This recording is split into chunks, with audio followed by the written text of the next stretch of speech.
Welcome into the WalterPicks team review, and today is all about the Rams. And Sam, as we get into this team, there's a lot of exciting fantasy players. And before we get into the stats for every player, just what's your general vibe of this team? Are you kind of targeting Rams players or kind of avoiding? Yeah, pumped to talk about this team today, Seth. And there are two players I'm happy to take. Okay. And then the entire rest of the team, I don't feel great about. There's a couple rookies on this team I'm excited to talk about as well. Here. Definitely some potential. They're a little bit more excited about those guys in Dynasty, though, than in redraft. So, yeah, two guys that I feel good about. One guy that I'm actively avoiding at a really high cost. So, yeah, excited to get into it. And obviously, got to talk about all the Matthew Stafford stuff. And he hasn't practiced yet this season. Right. So, very, very curious to dive into that as well. And it's probably the right place to start. Yeah, it affects the entire team. Yeah, this is one of the more fragile situations I feel like across the league because of the Matt Stafford situation. He's been dealing with back soreness, back issues. He's 37 years old now. We were just joking before this. It's like almost like a grandpa with his routine of, all right, let's warm up the core today first before we can get actually throwing the ball.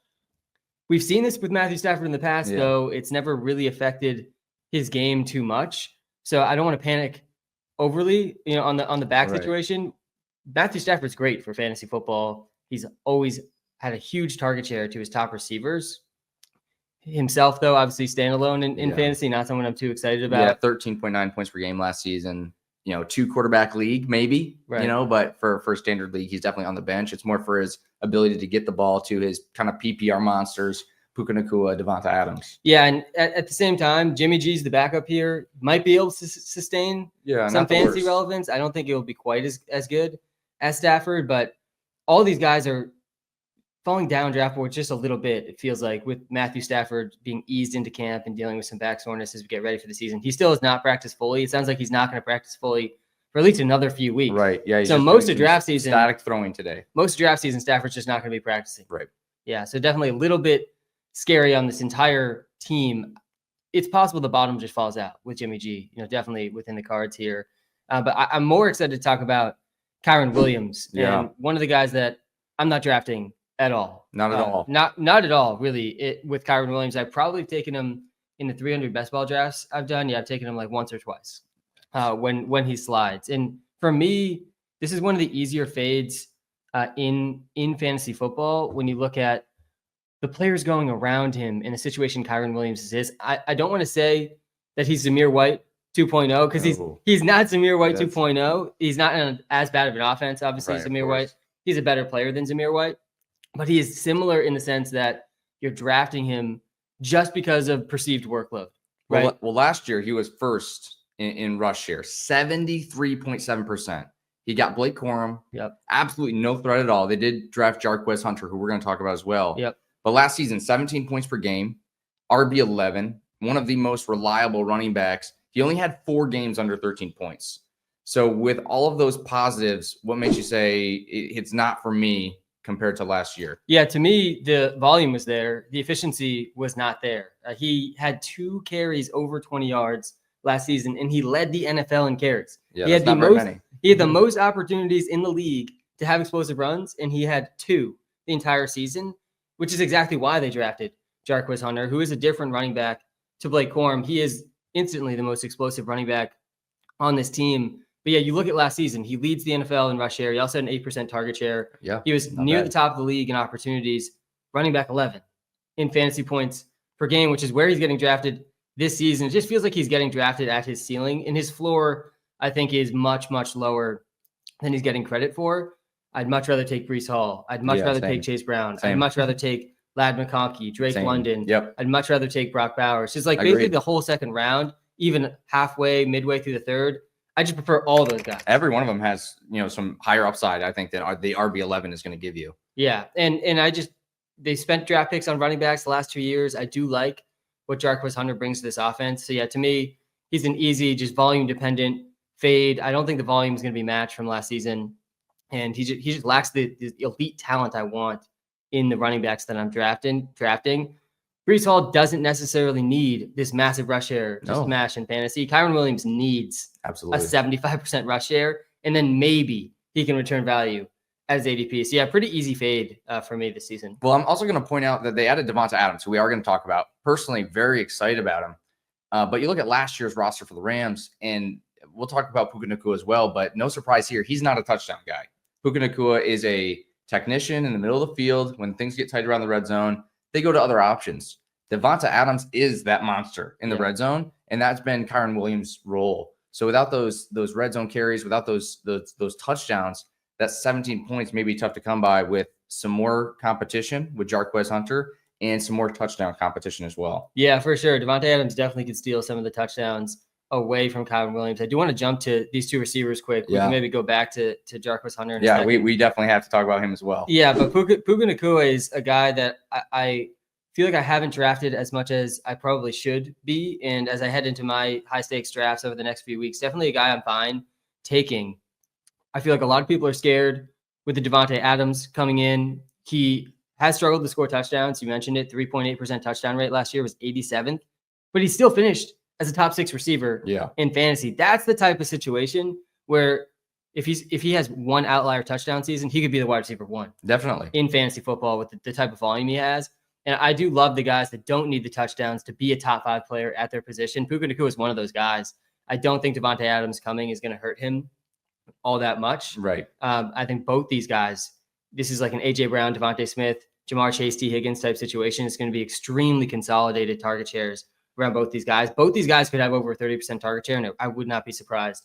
And they both could be really great, both of them, just like we've seen, like you mentioned, those duos that have been both startable in fantasy football. Right, yeah. And so Puka PPR, he finishes the wide receiver 6 last year, despite scoring very, very few touchdowns. He's getting drafted as the wide receiver 5 this year on Sleeper. He's going as wide receiver 4 over on Underdog.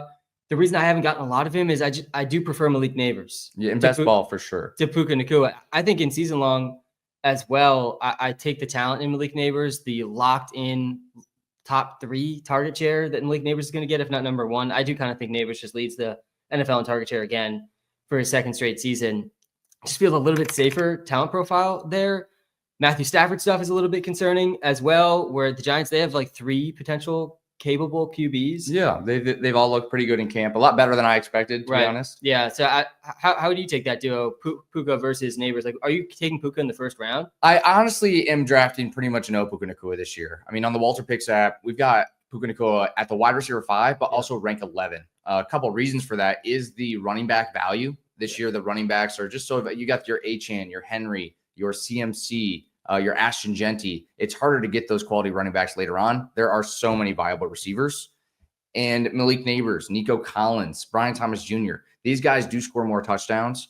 And for a team that does have the Matthew Stafford challenge, if they can't get Puka Nacua the ball efficiently, which maybe Matthew Stafford, there's not many quarterbacks in the league who can do it better than that. If it's not him, Jimmy G, I don't know if that's going to be good enough for him to be a top-tier guy, especially with the quarterback issues, where these other players, your Brian Thomas Jr., your Malik Nabers, have done it with maybe not the best quarterback play. And I think they can do it again. So with the running backs there and the other wide receivers, I'm just not drafting any Puka Nacua this year. Yeah, I'm fine taking him. It's tough with some of the guys going around him. Like when you say elite receiver, like I think he'll be an elite receiver, but is he going to be better than Malik Nabers? Is he going to be better than Nico Collins, Brian Thomas Jr.?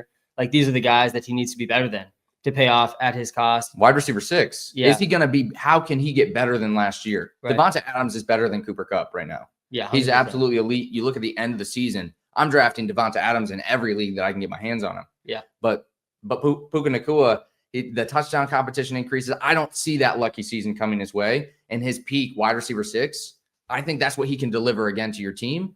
But I don't think that that's going to be something that he's being drafted higher than that. Yeah, and for the record, in the WalterPicks app, we are projecting Puka Nacua for a 30% target share versus 29% for Adams.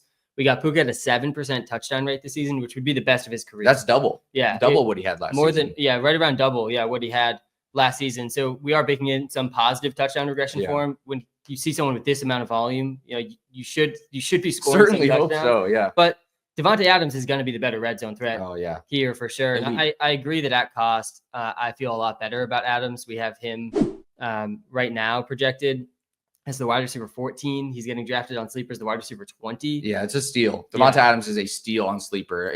What do we have on ESPN? He's probably around that same range. Yeah, he's even cheaper on Underdog as well at wide receiver 16. And this is a guy that can have spike weeks. You look at what he did with Rodgers at the end of the season, and he was a monster.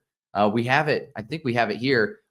Wide receiver 3 in the entire league, weeks 13 through 18. He was better than Brian Thomas Jr., who we know was crushing during that period of time. The age is not a problem for Devonta Adams. He is just that good. Yeah, and Adams has never won with speed. He's one of these guys that is aging really well as a receiver because he's just such an elite route runner and just gets open. He just doesn't drop passes. Yeah, some of the most reliable hands. Quarterbacks love throwing it. Like if you want to succeed at quarterback, you throw Devonta Adams the ball. Yeah, last year Devonta Adams 2.8 yards per route run. That was top 12 in the NFL at 32 years old, playing with Aaron Rodgers. Pretty impressive. This is a QB upgrade. I think a fantasy situation upgrade for Adams too, assuming Stafford can stay healthy.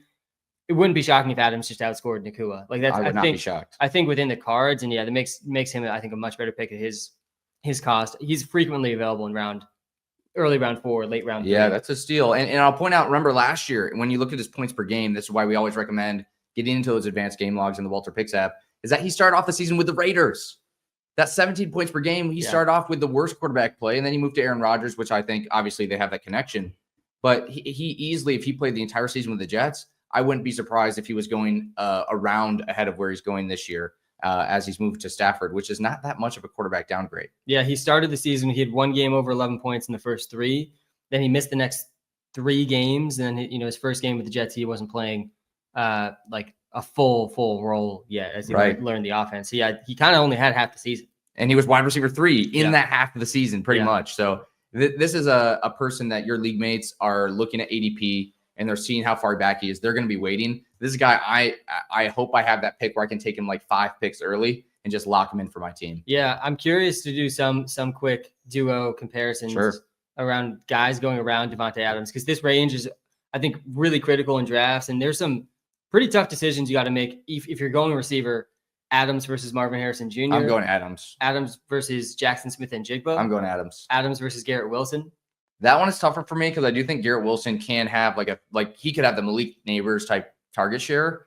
So in that situation, I do think I'm leaning a little bit more towards Garrett Wilson, but that's really close for me, even though that Puka Nacua has more or Devonta Adams has more competition. Yeah, for me, I think I would put Devonta Adams ahead of Garrett Wilson, behind Marvin Harrison Jr., like right in line with Jackson Smith and Jigba. And I like all 4 of those receivers. Someone in that range will win leagues. Yeah, I like all 4 of those receivers. And I do think there's a teardrop after that 4. That's when you get to Rashee Rice, some suspension risk, Mike Evans, some age risk. He barely hit 1,000 yards last season. Yep. Some of these guys that we just talked about could go for 1,200 yards, 1,300 yards. Yeah, Terry McLaurin's right after that range, Tet McMillan. Like, they're still good receivers, but I feel like there is a bit of a teardrop there of suddenly you're at guys that they're not going to be top 12 players at the position, where JSN, Adams, Garrett Wilson, and Marv, they all could be top 10, top 12 at their position if they hit their ceilings. So yeah, I think I right now, I'm starting to warm up to Marvin Harrison Jr. and just finding some safety and security with the younger player over Adams heading into his age 33 season. But it's a tough call. It definitely feels a bit riskier to go Marv and even JSN and Garrett Wilson, I'd say, over Adams. But the Stafford stuff does have me making that as the tiebreaker a little bit here because the bottom, again, like we said at the top, could just fall out if it's Jimmy G and Stafford's not at full health. Let's talk about the running back, the backup running backs, just jumping back there real quick. Blake Corum gets drafted last year, did basically absolutely nothing. 2.3 points per game. RB 94. Yeah, he was not fantasy relevant. No, absolutely not. Even a second last season. Jarquez Hunter goes in the 4th round of the NFL draft. We were pretty high on Hunter before the draft. It was a pretty compelling landing spot. Let me pull up. There are a lot of good running backs in this draft. So round 4s, that's actually probably a little bit a better sign than in years past. Yeah. So Hunter, he did have a pretty good receiving role in college. He was at least a 7.5% target share all of his last 3 seasons. Our top comps, one of the top comps we had was Chase Brown. Yeah. In there, the other ones were Anthony McFarland and DeAndre Washington. So a range of outcomes here for sure for Hunter, but he's instantly the most explosive back in the backfield. I think he will lead this backfield in carries over 20 yards this season. I like him in best ball. I think he's going to need a Kyren Williams injury to really hit in season long, but in best ball, I think he's going to be capable of at least a few spike weeks. And I do think he's going to have a role like at some point by halfway through the season, he's going to have some type of consistent role that's going to lower Kyren Williams' rush share at least a bit. I think he's a better receiving back than Kyren Williams and a more explosive back than Kyren Williams, a little bit worse in between the tackles and at the goal line. But yeah, very excited for him. He was at 6.4 yards per carry in college. So a really efficient college. Efficient, explosive, and I would say maybe even losing Matt Stafford, this could be a Jarquez Hunter boost, because if they're struggling to run the ball, you need that pass catching running back. You need that explosive player, and it's not going to be Blake Corum. Yeah, they drafted a guy in the 4th round for running back again this year. That's a pretty high pick. Blake Corum wasn't involved, and Jarquez Hunter for me is a player that when it comes to the end of drafts, I find myself drafting him over and over and over again because of the potential upside that the running backs in that range just don't have. These rookies are actually pretty good options. Yeah, especially best ball. I've been taking a lot of him around 16, 17, 18. Him and DJ Giddens to me are these two running backs that they are better prospects than they're getting credit for because of how good this class was. And they're both capable of spike weeks in best ball without an injury, and they are an injury away from potentially winning leagues. DJ Giddens on the Colts behind Jonathan Taylor.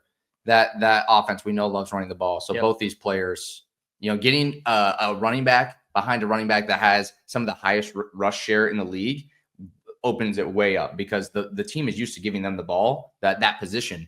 And when they step into the play as especially as explosive players, big potential. Yeah, and I do like DJ Giddens more than Hunter in season long and in best ball. I think the ceiling and the prospect is just better in that situation. But yeah, I do like the potential upside with Hunter with where he's going for sure. And Corum to me is just a direct Kyren backup. I do think if Kyren goes down, Corum will have a role. Yeah, but he's more comparable to Kyren Williams than he is to Jarquez Hunter. I think Hunter just brings a bit of a unique skill set to this backfield. And then we got the tight end situation on this team. They did draft a tight end. The Rams did 46th overall, which historically we've been kind of excited about some tight ends in the last couple of years, drafting them early on with Colston Loveland, Tyler Warren. I mean, Kyle Pitts, Brock Bowers last year, Sam Laporta. But a 48th overall pick or a 46th overall pick is still high for a tight end. Yep. And that shows that they definitely want to get this guy some snaps here. He does need to work on his blocking, which is something I really miss in some of the rookies in college. They're dominating in the receiving game, right? And they get to the NFL, they have to block. Yep. And if you can't block, it's a lot harder to stay on the field. Kyle Pitts, for example, he can't block. Right. And when he's out there, teams know, hey, we got to cover this guy a little bit extra. So what do you think about the tight end situation here? Any value? Yeah, 100%. Part of the reason tight ends often start slow is the blocking. Yeah. They basically need to learn everything an offensive lineman knows and everything a receiver knows. It is the most difficult position, I think. At the NFL level as well. Right. They're no longer the biggest. They're no longer the strongest. Yeah, and so many of them have succeeded because of that right up to this point. So I do think that's part of the reason we see tight ends struggle oftentimes as rookies. I'm excited about the prospect here. I am not really drafting him in season-long leagues. I've taken him a tiny bit in round 18 of best ball drafts. I did take him in my dynasty rookie draft. I think in round 3, I was able to snag him, which I felt pretty good about. That's a good pickup. We did see the Sean McVay, Travis Kelce comp after the draft, which is obviously getting a little ahead of your skis with Terrence Ferguson, who hasn't played a snap in the NFL yet. But I do think he is like that type of ceiling where he's not maybe the best blocking tight end, but he can have a really big impact in the receiving game. Our two comps for him after the NFL draft were Cade Stover and Jared Cook. Jared Cook being had some moments there being a really good receiving tight end. I think his ceiling's probably a bit higher than both those guys. I still like the potential for Cade Stover, but yeah, I don't think Terrence Ferguson's going to be relevant in fantasy this season in season-long leagues. Maybe at the back half of the season, he starts to break out a bit. But Higbee's not going away. Higbee's going to have a role in this offense. Higbee missed most of last season, came back in the playoffs, and actually played a pretty big role for them in the playoffs. I don't think he's just going to be fully phased out here for Terrence Ferguson. It's also worth noting as we're recording this, Terrence Ferguson is currently not practicing, dealing with a groin injury, which is particularly tough for the tight ends for all the reasons we just talked about. And rookies as well. He needs these reps. Right. Yeah. Especially the rookie tight ends. Missing time is definitely pretty tough. I don't think he's going to be a guy you could possibly start in the first month of the season. Right. But a rookie that I'm pretty excited for long-term for sure. Yeah. And like you said, the reason I'm kind of excited actually is, like you said, Tyler Higbee, kind of relevant in the fantasy playoffs. Matt Stafford knows how to use his tight end. I mean, you think of this kind of short yardage, the over the middle. Matt Stafford does that maybe better than anybody. It's Super Bowl champion for part of that reason with Cooper Kupp. So I am a little bit excited. If you play in a deeper league, you got that extra bench spot. He's someone that, if you get around those last picks and you're not seeing some of the high upside guys, like some of these rookie running backs. We do like some sleeper receivers. I don't mind like seeing what the involvement is, because Matt Stafford has consistently had hey, I don't have a tight end this week, I'm on a bye week. Let's plug in the Rams tight end, because they do regularly produce at least some value. Yeah, so Tyler Higbee last year missed almost the entire season coming back from an ACL. He came back in week 16 for his first game, scored 8 points, scored a touchdown in his first catch of the season, only ran a route on 36% of snaps in that game. Yeah. Only ran a route on 25% of snaps in week 17. And then week 18, his first game running half the snaps of the season, goes for 15.6 points, 5 catches, 46 yards, touchdown. Then they go to the NFL playoffs, and he has over 10 fantasy points in both NFL playoff games. Yeah. The last game being his best, he had 18.4 points in the loss to the Eagles in that final game. Tough conditions as well. Yeah. So like he had a real role in all the real games he played, which was 3, basically 3.5, 4 games. Coming back from an ACL injury. Yeah. After missing the entire season. So yeah, I mean, I do think there's like a real outcome here where Higbee still is just the guy for most, if not all of the season, and Ferguson sort of waiting in the wings. We see this all the time at rookie tight end too, even if the prospect's pretty exciting. So yeah, I'm curious to see what the role is for Higbee out of the gates. He's not going to get drafted, I don't think, in a single probably not home league, but he could be a guy off the waivers people are looking at after week 1 for sure. And then just overall, this team, we kind of debated each of the players. We talked about Kyren Williams. I don't think either of us are drafting him. But when it comes to the receivers, Puka Nacua, Devonta Adams, is there any like last piece of advice that you'd want to give to drafters who are really considering, man, they really like Puka, or they really like Devonta Adams? Let's start with Puka. If someone really likes Puka and maybe they need a little bit convincing to give it a more like critical look, maybe not convincing not to draft them, but what are some things that you consider when you're staring at Puka on the clock, and maybe some of those early running backs or those X wide receivers? Yeah, I mean, I don't think you should be scared to take Puka Nacua at all for the same reason we already said. He was the wide receiver 6 last year, and he struggled to score touchdowns. Yeah. He can be a top 10 wide receiver in fantasy football without scoring touchdowns. And if the touchdowns come, he can be the number 1 overall wide receiver. Adams is better at cost, but I still think Puka Nacua is a fine pick where he's going. For me, I prefer Malik Nabers just a bit over him. The toughest part about Puka Nacua is the players you have to draft him over, right? Which is always the tough part of the opportunity cost of fantasy decisions. But yeah, Puka Nacua is a guy that just has such a safe floor because he can get there without the touchdowns, and if the touchdowns come, you can win your league winner. Yeah, immediately late in the first round too. You're going to get a great second player. You're still in that kind of. I like the top 6 players a lot, but then there's a big tier 2 that starts to fall off at the end of the second round, beginning of the third round. So you're going to get 2 elite players, and that's not bad. Puka Nacua could be your safe option. Maybe you go a little bit riskier in round 2. Yeah, and I think especially in PPR leagues, he's appealing because of the touchdown situation. In half PPR, non-PPR, I think the gap between Puka and Adams gets even closer. And it sounds like you're with me on fading Kyren Williams. I'm with you on fading Kyren Williams. The people, again, around him, I think are going to be better. I think they have a better upside. You look at Chase Brown. How many points are the Bengals going to score this year? Yeah. Their defense, they dropped 38 against the Steelers.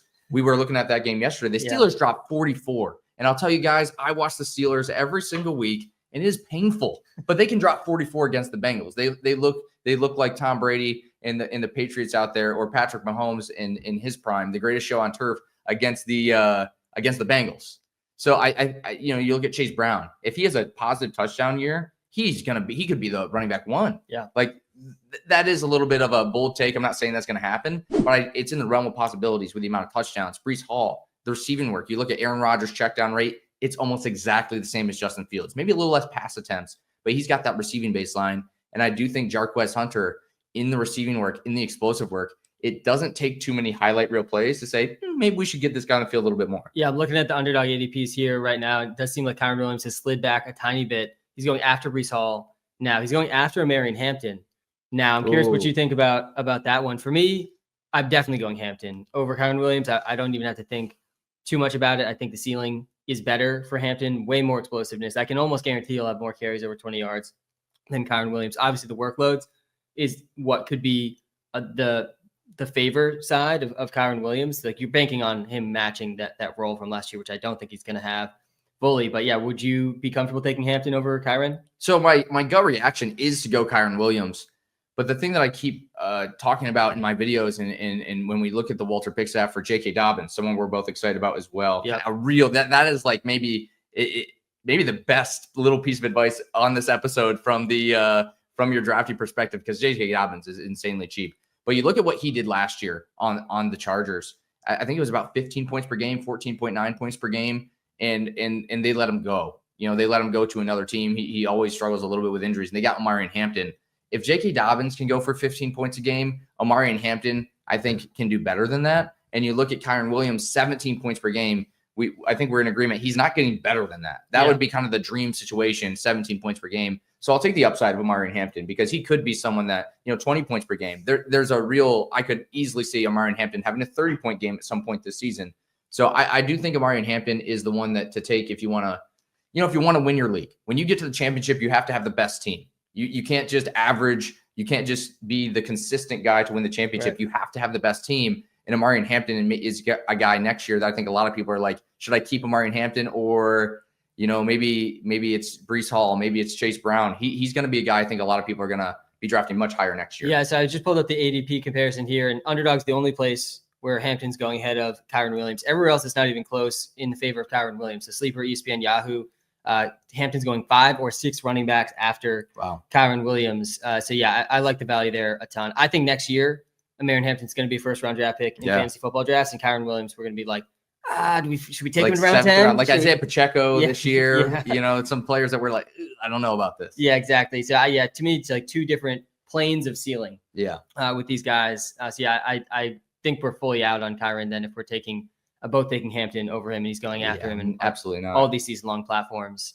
I think that does it for the Rams episode. Definitely really, really curious to see how fast Matthew Stafford comes back, how far the ADPs continue to fall when people realize Stafford's not practicing as well. But enjoyed this episode certainly with you, Seth. Excited for the next one as well. If you guys are enjoying these, watching these as well, make sure you hit that like and subscribe button. We're talking about every single player on every single team. We've got you covered in this series, and this is just the start, man. I'm pumped to head into draft season here.